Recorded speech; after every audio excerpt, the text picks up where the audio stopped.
अब तूने ये क्या कर लिया? तूने लड़कों की तरह बाल क्यों कटवा लिए? सारे मोहल्ले वाले मेरे हेयर कट की कितनी तारीफ कर रहे हैं। अगर ऐसा है तो तू अभी इसी वक्त घर छोड़ के जा सकता है।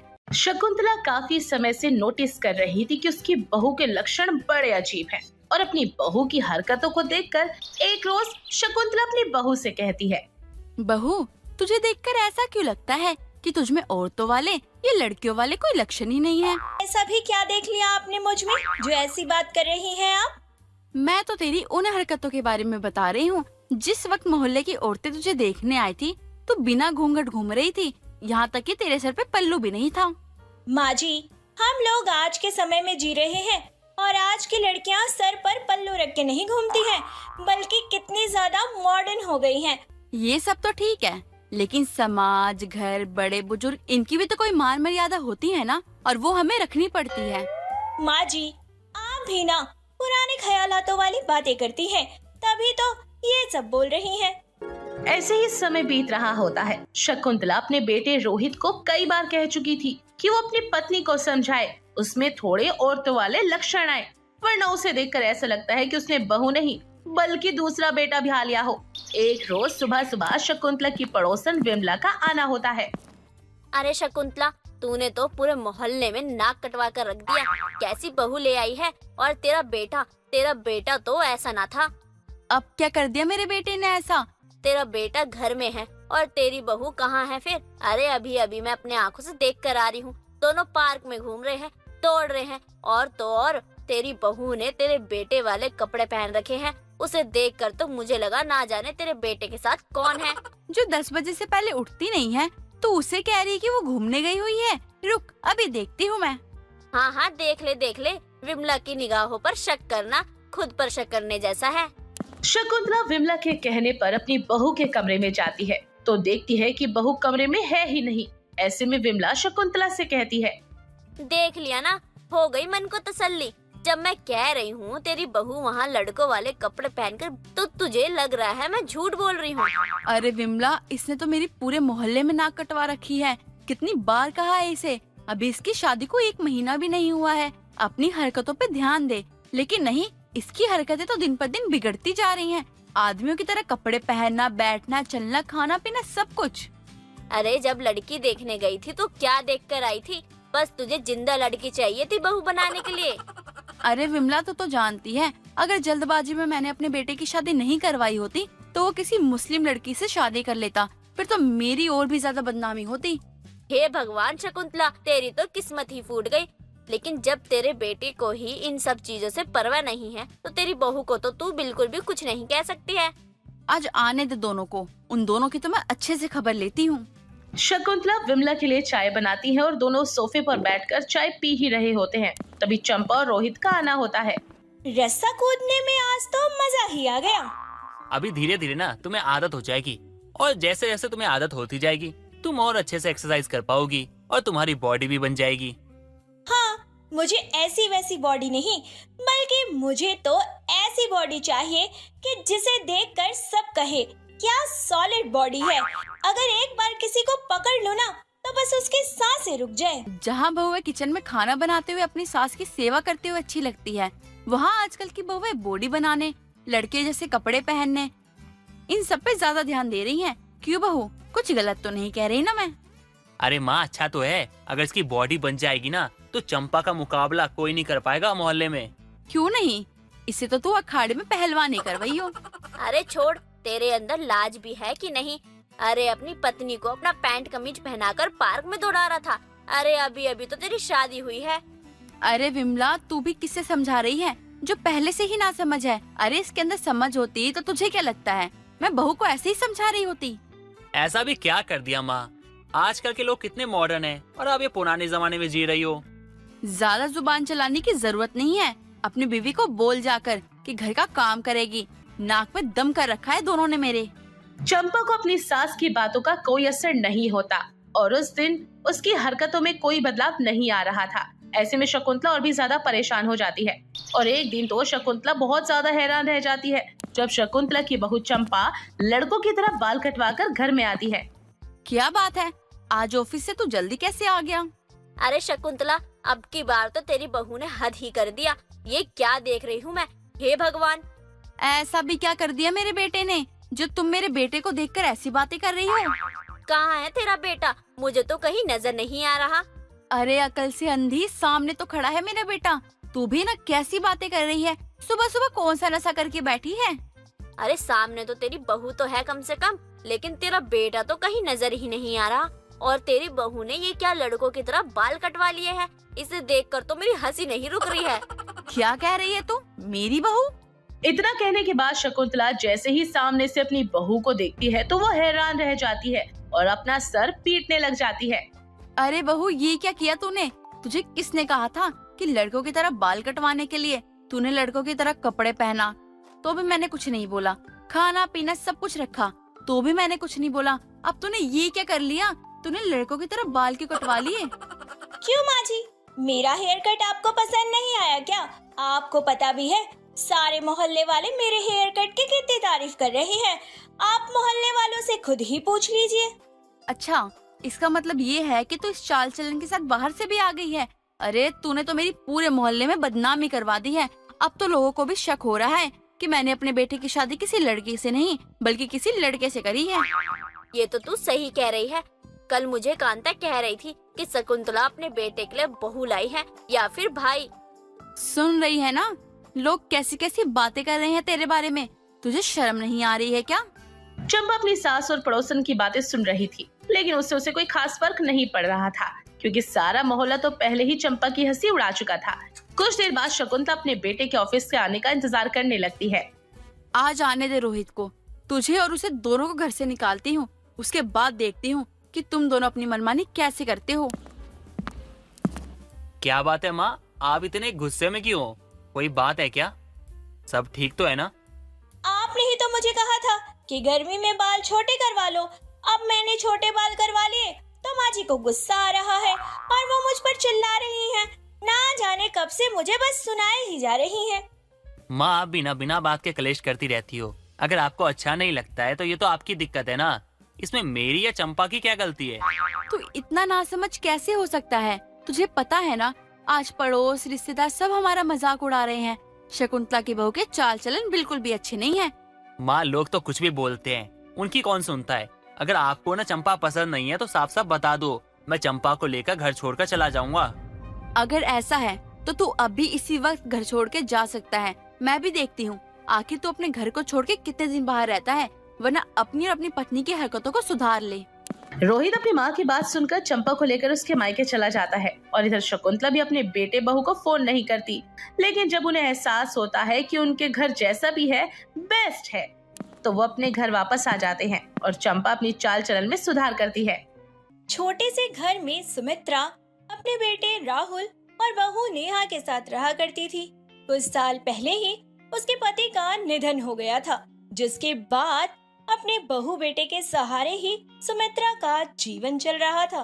नेहा के साथ सुमित्रा की थोड़ी कम बनती थी। नेहा का स्वभाव बहुत ही सरल था, जो घर के सारे काम में बहुत अच्छी थी, लेकिन सुमित्रा हमेशा उसके काम में शिकायत निकालती थी, जिस वजह से नेहा और उसके बीच में अक्सर ही अनबन हो जाया करती थी। एक दिन सुमित्रा गांव के मंदिर में कथा सुन रही होती है। कथा सुनने के बाद आरती की तैयारी की जाती है। गांव की बुजुर्ग महिला होने के कारण आरती और मंदिर में पाठ पूजा का सारा भार सुमित्रा के ऊपर था, लेकिन वो एक लालची औरत थी, जिसके कारण वह आरती की थाली में रखे हुए पैसों को देखकर उन्हें चुरा लेती है और घर आ जाती है। माँ जी, मैंने आपको कितनी आवाजें दी, लेकिन आपने जाने से पहले एक बार भी पीछे मुड़कर नहीं देखा। लेकिन तुझे मुझसे ऐसा क्या काम हो गया जो तूने मंदिर जाने के टाइम पर मुझे टोक दिया? अच्छा हुआ कि मैंने पीछे मुड़कर नहीं देखा, बिना बातें कुछ अशुभ हो जाता। माँ जी, मैं आपके काम के लिए ही बुला रही थी आपको। आप मंदिर जा रही थी और आप अपना पर्स घर पर ही भूल कर जा रही थी, तो वहाँ आरती के टाइम पर थाली में पैसे डालने होते हैं ना, तो आपका पर्स घर पर ही था। अरे इसमें परेशान होने की इतनी क्या बात थी? अगर मैं पर्स लेकर नहीं भी गई तो वहाँ पर मेरी बहुत सी सहेलियाँ थी, मैं किसी से भी पैसे लेकर आरती में डाल देती। तुझे मेरी इतनी चिंता करने की कोई जरूरत नहीं है। मेरी उम्र हो गई है, इसका मतलब ये नहीं कि मैं अपनी जिम्मेदारी ही भूल गई हूँ। माँ जी, आप भी बात को पता नहीं कहाँ से कहाँ लेकर चली जाती हो। मैंने तो बस एक छोटी सी बात बोली थी आपसे, लेकिन आपने तो इतना बड़ा भाषण दे दिया। सुमित्रा अपनी बहू से पैसे बचाते हुए घबराहट में आगे बढ़ती है। उसके हाथ से सारे पैसे छूटकर नीचे गिर जाते हैं। ये देखकर नेहा हैरान हो जाती है और बोलती है, माँ जी, आपके पास इतने सारे पैसे कहाँ से आए? जब तो आप गई थी तो पर्स लेकर नहीं गई थी, और जाते टाइम आपके हाथ भी खाली थे। मुझसे इतने सवाल जवाब करने वाली तू होती कौन है? देख, अपने काम से काम रख। मुझसे ज्यादा सवाल जवाब करने की कोई जरूरत नहीं है। माँ जी, सच सच बोलिए, कहीं आपने ये पैसे चोरी तो नहीं किए ना? हाय राम, मेरी सास चोर निकली। मैंने तो कभी सपने में नहीं सोचा था कि मेरी सास चोरी कर सकती है। बहू, तेरी हिम्मत कैसे हुई मुझे चोर बोलने की? तू अब इस घर में नहीं रह सकती। माँ, आप ये क्या कर रही हो? नेहा को घर से बाहर क्यों निकाल रही हो आप? आखिर किया क्या इसने? बेटा, तेरी ये कल की आई हुई बीबी मुझे चोर बता रही थी, इसलिए मैं उसको घर से निकाल रही हूँ। अरे राहुल जी, मैं माँ जी को चोर नहीं बता रही, बल्कि मैं तो बस उनसे पूछ रही थी कि जब वो पर्स लेकर गई ही नहीं तो उनके पास इतने सारे पैसे कहाँ से आए? माँ, ये कोई बड़ी बात नहीं हो गई, छोटी सी बात है। इसके लिए बहू को घर से कौन निकालता है? और अपनी बहू के साथ ऐसा व्यवहार करना उचित नहीं है माँ। इसलिए मैं चाहता हूँ ना कि आगे से ये सब चीजें हमारे घर में ना हो। इसीलिए आप दोनों ना एक सास बहू की तरह ना उनके मर्यादा में रहा कीजिए। राहुल इतना कहकर वहाँ से चला जाता है। समय बीतता जाता है। तभी एक दिन फिर से सुमित्रा मंदिर में कथा सुनने जाती है, जहाँ कथा में बताया जाता है कि चोरी करना बहुत बड़ा पाप है और इसका दंड कभी न कभी तो इंसान को भुगतना ही पड़ता है। यह सुनते ही सुमित्रा डर जाती है और उस दिन के बाद से वह चोरी ना करने का प्रण लेती है। लेकिन कुछ समय बाद उसके घर में अचानक से पैसे चोरी हो जाते हैं और उसका पूरा शक अपनी बहू पर जाता है। और अपने शक को यकीन में बदलने के लिए सुमित्रा जानबूझकर अपनी बहू के सामने अपनी अलमारी का ताला खुला छोड़ देती है, जिसमें बहुत सारे पैसे रखे हुए थे, और उसे रंगे हाथों पकड़ने का इंतजार करने लगती है। कई दिन बीत जाते हैं, लेकिन पैसे चोरी नहीं होते हैं, क्योंकि नेहा ईमानदार और सच्ची लड़की थी। और एक दिन सुमित्रा गुस्से में अपनी बहू से बोलती है, बहू, मैं तुझसे सीधे सीधे एक बात पूछना चाहती हूँ, क्या तूने कभी चोरी की है? नहीं माँ जी, मैंने कभी चोरी नहीं की। आप ऐसा क्यों पूछ रही हो?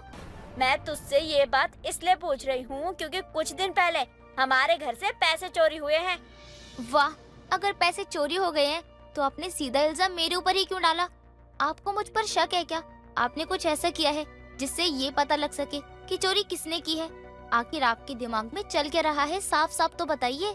नेहा के पूछने पर सुमित्रा ने बताया कि उसे उस पर चोरी का संदेह हो गया था और उसे रंगे हाथों पकड़ने के लिए उसने ये योजना बनाई थी। ये सब सुनकर नेहा की आंखों में आंसू आ जाते हैं और वह बोलती है, माँ जी, आप मेरे बारे में ऐसा सोचती हो? मैंने हमेशा आपकी सेवा की है और आपको सच्चा प्यार किया है। अगर आप मुझसे कुछ चाहती थी तो सीधा ही बोल देती। बहू, तू मुझे गलत समझ रही है, ऐसा कुछ नहीं है। मैंने तो बस एक शक के तौर पर ही योजना बनाई थी, लेकिन तुमने साबित कर दिया कि तुम कोई चोर नहीं हो।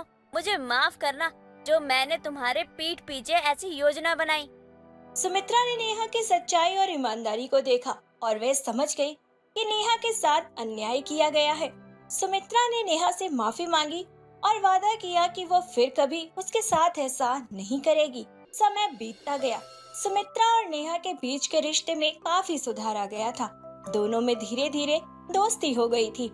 नेहा सुमित्रा का ख्याल रखने लगी थी और सुमित्रा भी नेहा को एक माँ की तरह प्यार देने लगी थी। एक दिन गांव में चोरी की घटना घटती है। कई घरों से गहने और पैसे चोरी हो जाते हैं। गांव वालों के लिए ये बहुत ही ज्यादा भय भरा माहौल बन जाता है। एक रात जब सब सो रहे होते हैं, तभी नेहा को किसी की परछाई नजर आती है। उस व्यक्ति को देखने की कोशिश करती है। तभी नेहा ने चुपके से राहुल को जगाते हुए कहा, राहुल जी, उठिए ना जल्दी, हमारे घर में चोर घुस आए हैं। इससे पहले कि वो भाग जाए, हमें उन्हें पकड़ना होगा। चोर? वो भी हमारे घर में? क्या कह रही हो तुम? मैं आपको फारसी में बोल रही हूँ क्या? मैं भी तो यही बात बोलने की कोशिश कर रही हूँ। कि हमारे घर में चोर घुस आए हैं। चलिए ना जल्दी, चोर हमारा सारा घर साफ कर कर भाग जाएगा। राहुल ने तुरंत पुलिस को फोन किया और पुलिस ने चोर को रंगे हाथों पकड़ लिया। पता चला कि ये चोर वही है जो गांव के अन्य घरों में भी चोरी कर चुका था और गांव वाले ने नेहा और राहुल की बहादुरी की खूब तारीफ की। सुमित्रा ने भी अपनी बहू की तारीफ करते हुए कहा, नेहा, आज तुमने साबित कर ही दिया कि तुम सिर्फ एक अच्छी बहू ही नहीं बल्कि एक साहसी और ईमानदार इंसान भी हो। आज मुझे इस बात का बहुत गर्व है कि तुम मेरे घर की बहू हो। माँ, आपको ही नहीं, नेहा पे गर्व तो मुझे भी है। मैं बहुत किस्मत वाला हूँ जो नेहा मुझे पत्नी के रूप में मिली है। नेहा बहुत साहसी और ईमानदार है। आज इसके कारण हमारा घर और हम बिल्कुल सुरक्षित है, वरना ना जाने आज हमारा कितना नुकसान हो जाता। इस घटना के बाद सुमित्रा और नेहा के बीच का रिश्ता और भी मजबूत हो गया। सुमित्रा ने अपनी बहू को दिल से अपनाया और नेहा ने भी अपनी सास का एक माँ की तरह पूरा ख्याल रखा। दोनों ने मिलकर एक खुशहाल परिवार की नींव रखी। समय बीतता गया और दोनों सास बहू ने मिलकर हर कठिनाई का सामना किया और अपना जीवन खुशी भरा बनाया। बिरजू एक बहुत ही गरीब व्यक्ति था। वो एक छोटे से गांव में अपनी बीवी शोभा के साथ रहता था। बड़ी ही मेहनत मजदूरी करने के बाद ही वो अपना और अपनी बीवी का पेट भर पाता था।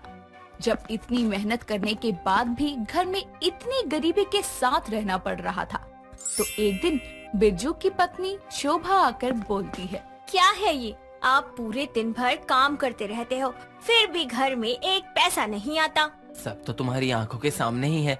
मैं कितनी भी मेहनत कर लूं, लेकिन ढंग से पैसे ही नहीं मिलते। तो क्या फायदा है ऐसे मेहनत का जिससे आमदनी कुछ आए ही ना? तो तुम ही बताओ ना, क्या करूं मैं? ऐसे गधे की तरह मेहनत करने से कुछ होगा तो नहीं।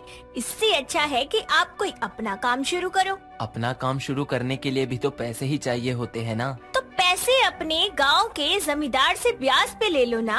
ये क्या बोल रही हो तुम? तुम्हें पता है ना, ब्याज पर पैसा ले लिया और काम चला नहीं तो हम सड़क पर आ जाएंगे। जब तक हम कोई बड़ा खतरा नहीं उठाएंगे तब तक हम आगे कैसे बढ़ पाएंगे? चलो, मैंने अगर पैसे ब्याज पर उठा भी लिए तो ये बताओ हम काम क्या शुरू करेंगे? हम दोनों मिलकर एक कचौरी का ठेला लगा लेते हैं। वो कैसे? तुम कचौरी वैसे ही इतनी अच्छी बनाना जानते हो और मैं कचौरी की सब्जी बनाना जानती हूँ। दोनों मिलकर शुरू करेंगे तो शायद बात बन जाएगी। तुम्हारी बातें सुनने में तो अच्छी लग रही है, लेकिन मुझे तो अभी से ही डर लग रहा है। एक काम करो, तुम डरते रहो। यहाँ पर हम दोनों की बात है, हमारा परिवार भी तो आगे बढ़ेगा।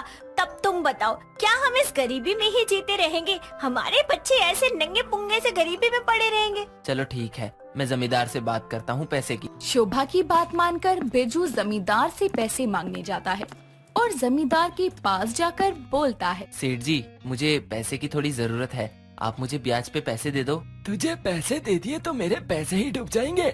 नहीं सेठ जी, मैं आपकी पाई पाई चुका दूंगा। तेरे पास है ही क्या जिसको गिरवी रखकर मैं तुझे पैसे दूं? आप बस थोड़े समय के लिए मुझे पैसे दे दो, मैं जल्द ही वापस दे दूंगा आपके पैसे। पैसे चुकाने के लिए पैसे होने भी चाहिए और तेरे पास तो 1 रुपया तक नहीं है। सेठ जी, मैं काम खोलने के लिए पैसे मांग रहा हूँ, काम चलते ही पैसे दे दूंगा सारे। तुझे कुछ आता भी है जो तू काम खोलेगा? तो बिना बात के यहाँ खड़े होकर मेरा टाइम बर्बाद मत कर, मुझे और भी काम है। इतना बोलकर बिरजू को वहाँ से भगा दिया जाता है। बिरजू उदास होकर घर की ओर आ ही रहा था कि उसे रास्ते में शहर से आया हुआ एक व्यक्ति मिलता है जिसकी कार गड्ढे में फंस गई थी। बिरजू उसकी मदद करता है और वो शहरी व्यक्ति बिरजू के लाख मना करने के बाद भी उसे पैसों की थोड़ी मदद करता है।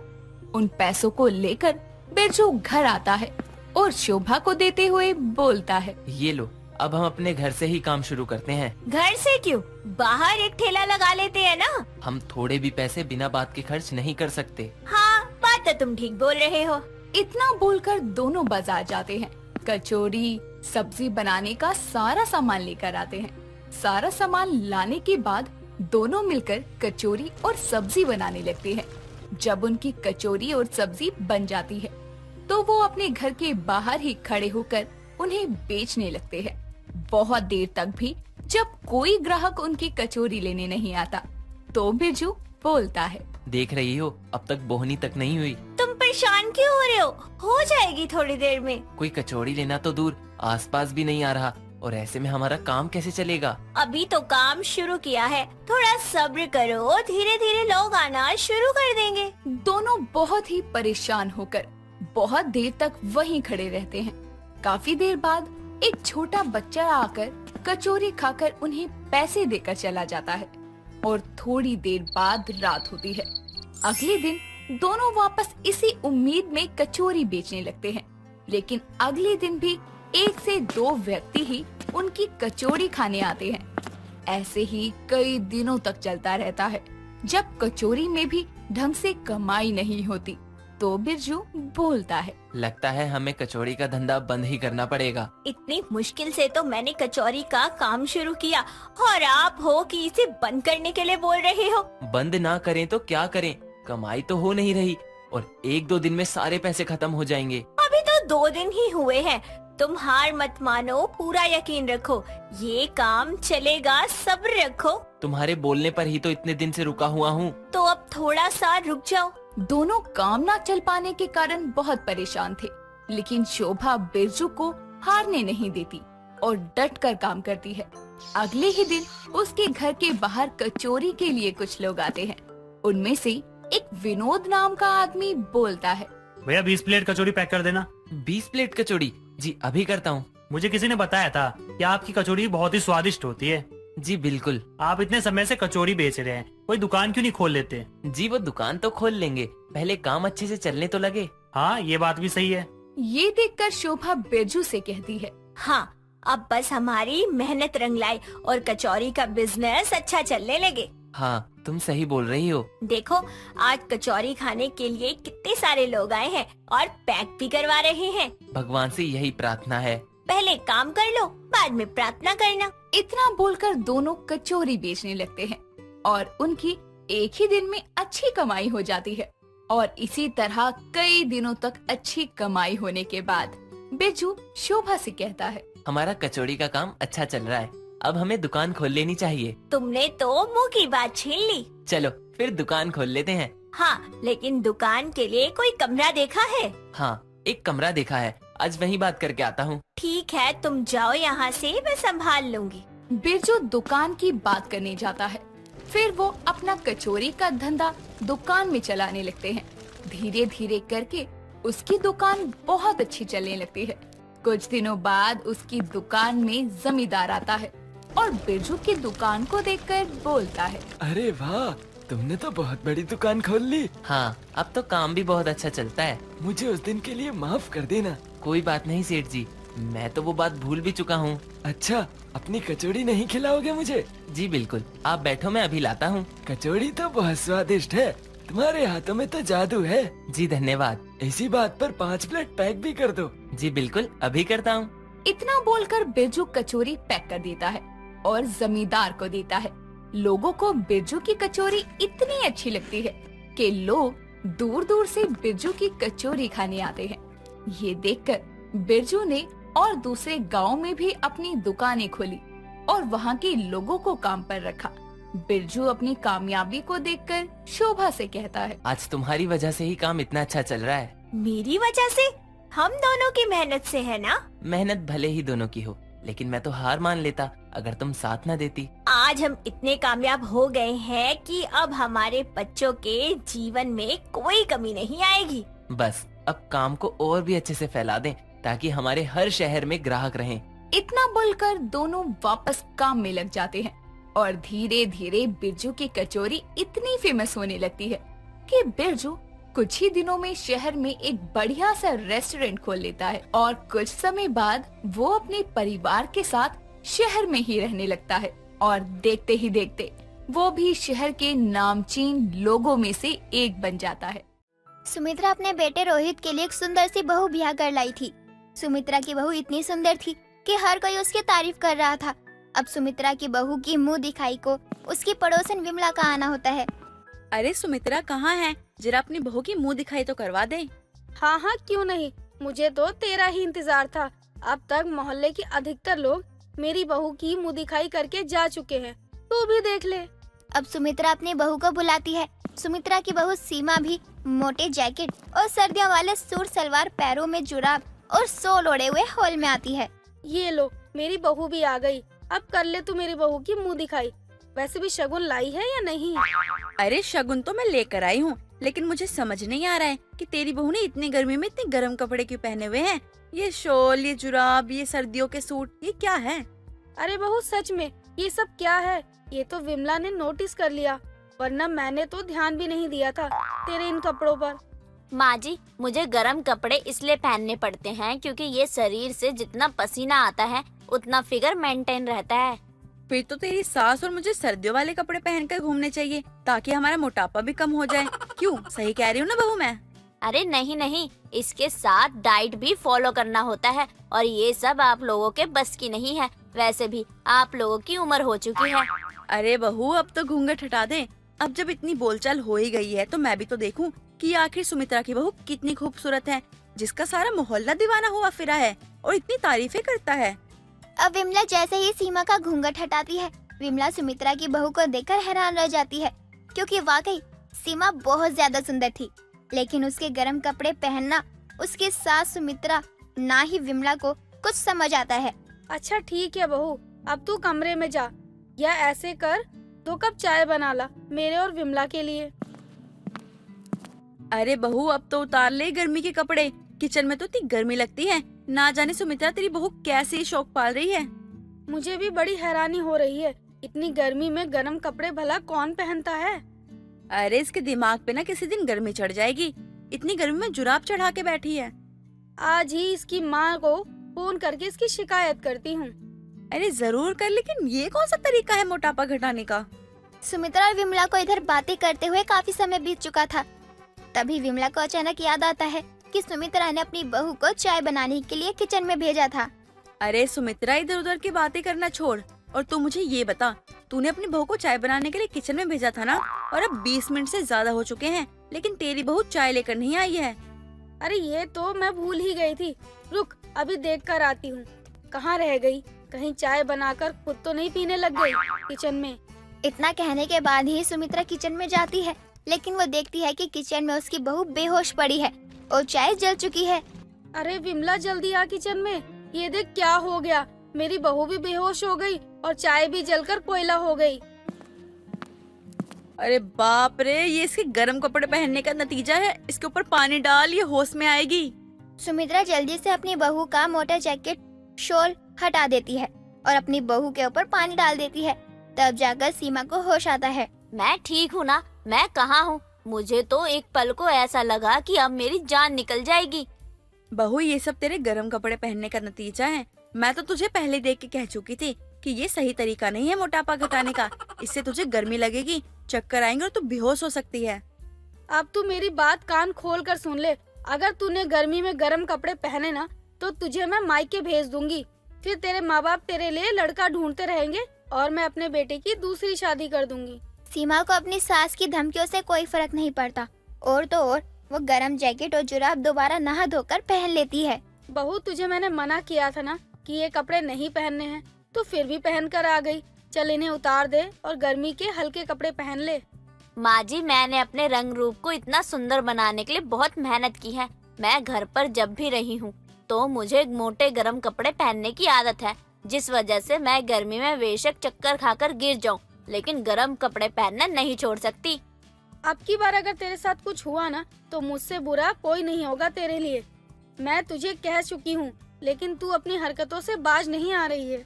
सुमित्रा की बहू सीमा का अब आस पड़ोस वाले भी मजाक बनाने लगे थे, लेकिन फिर भी सीमा को इन सभी बातों से कोई फर्क नहीं पड़ता। अब गर्मी ज्यादा होने के कारण सीमा को घमौरियाँ हो जाती हैं। अरे बहू, कुछ दिन पहले मैंने पाउडर का डब्बा मंगाया था, वो कहाँ है? मिल नहीं रहा है। तूने देखा है क्या? माँ जी, वो पाउडर खत्म हो चुका है। दरअसल मुझे ना घमौरिया हो गई है, इसी वजह से मुझे पाउडर लगाना पड़ता है और लगाते लगाते वो खत्म हो चुका है। क्या तुझे घमौरी हो गई? फिर भी तूने गर्म कपड़े पहने हैं। आखिर तू चाहती क्या है? माँ जी, मैंने कहा ना आपको, मेरी सुंदरता का राज ये गर्म कपड़े हैं। मुझे ज्यादा से ज्यादा पसीना आता है, तभी मेरा शरीर निखर जाता है। अगर तुझे इतना ही पसीने बहाने का शौक लग रहा है तो मजदूरी कर ले। 2-4 ईंटें उठाएगी ना तो पसीने से तरतर हो जाएगी। लेकिन मैं धूप में काली भी तो पड़ जाऊंगी ना माँ जी, और आप लोग मुझे जिम जाने नहीं देंगे। माँ भी मुझे जिम नहीं जाने देती थी। माँ कहती थी कि जिम जाएगी ना तो मर्दाना शरीर बन जाएगा। समधन जी तो बहुत अच्छी हैं, लेकिन ना जाने तू किस पर गई है।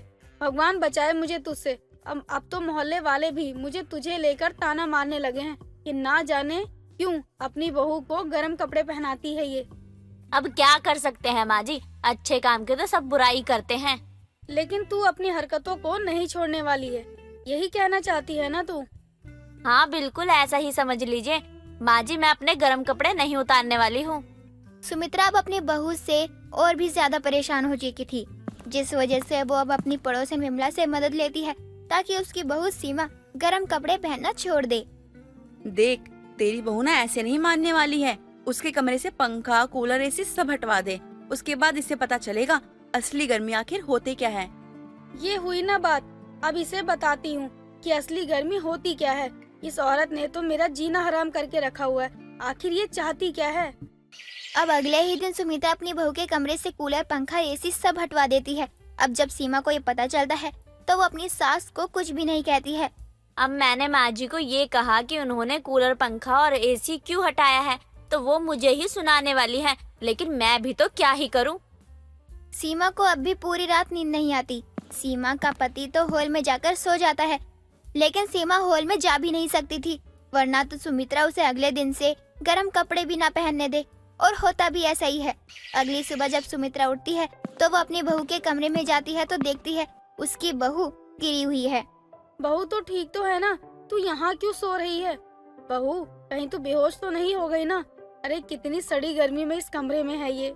सुमित्रा अपनी बहू को जैसे तैसे उठाती है और सीमा भी होश में आने के बाद अपनी सास को अपनी आप बीती बताती है।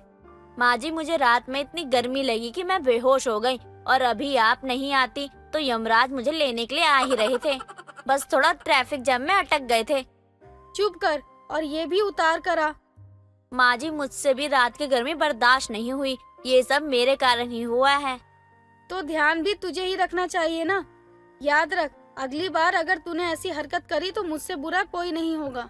देर से ही सही, लेकिन सीमा को अकल तो आती है और उस दिन के बाद से सुमित्रा की बहू सीमा गर्म कपड़े पहनना छोड़ देती है। चंद्रकला अपनी जिद्दी बेटी चंपा से परेशान रहा करती थी, क्योंकि चंपा अपनी माँ की कोई भी बात नहीं सुना करती थी।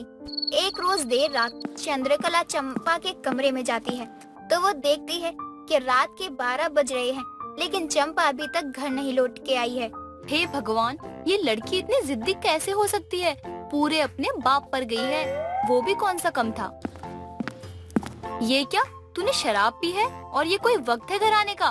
माँ, आप मुझे दो क्यों नजर आ रही हो? माँ मेरी बोली बोली बोली माँ, चलो जाओ अब सो जाओ, मुझे भी नींद आ रही है। क्या करूँ इस लड़की का, ना जाने कैसे इस घर तक आई होगी। अब चंद्रकला अपनी बेटी चंपा को उसके कमरे तक लेकर जाती है और उसे बेड पर लेटा देती है। अपने कमरे में आकर भावुक होते हुए वो खुद से कहती है, ना जाने कौन से पाप किए हैं जो ऐसे दिन देखने पड़ रहे हैं। कल को इसकी शादी के लिए रिश्ते भी नहीं आएंगे। माँ जी, आपकी चाय, आपकी तबीयत तो ठीक है ना? हाँ ठीक है, लेकिन तू ये बता, चंपा कल तुझसे पूछकर बाहर गई थी क्या? नहीं तो माँ जी, उन्होंने मुझे कुछ कहा ही नहीं था। ठीक है बहू, जाकर झाड़ू उठा ला। लेकिन माँ जी, मैंने तो सुबह उठते के साथ ही झाड़ू लगा दिया था। ये झाड़ू घर साफ करने के लिए नहीं मांग रही मैं, बल्कि आज मुझे किसी का भूत झाड़ना है। माँ जी रहने दीजिए, उन्हें बस प्यार से समझा देना, आप बात मानिए। पहले तू ये बता कि तू किसकी साइड है? माँ जी, इसमें साइड लेने वाली कौन सी बात है? आप मेरी सास हैं और वो मेरी ननद है। वो कभी कभी लिपस्टिक, आईलाइनर, मस्कारा चुरा लेती हैं। तो ठीक है, चल उसके उठने का इंतजार करते हैं। अब चंद्रकला और कोमल चंपा के कमरे में जाते हैं और चंपा के उठने का इंतजार करने लगते हैं। माँ, आप क्या हुआ, सब ठीक तो है ना? हाँ सब ठीक है, तेरी नींद पूरी हो गई तो अब मुद्दे पर आते हैं। चंपा, माँ जी ना ये पूछने आई है कि कल रात आप इतनी लेट क्यों आई? वो माँ, दोस्तों के साथ पार्टी करते हुए कब समय निकल गया पता ही नहीं चला। माँ जी ये क्या, लगता है ननद जी ने सिगरेट पी है। ये तो थोड़ी महंगी वाली सिगरेट लगती है। क्यों भाभी, आप भी पीते हो क्या?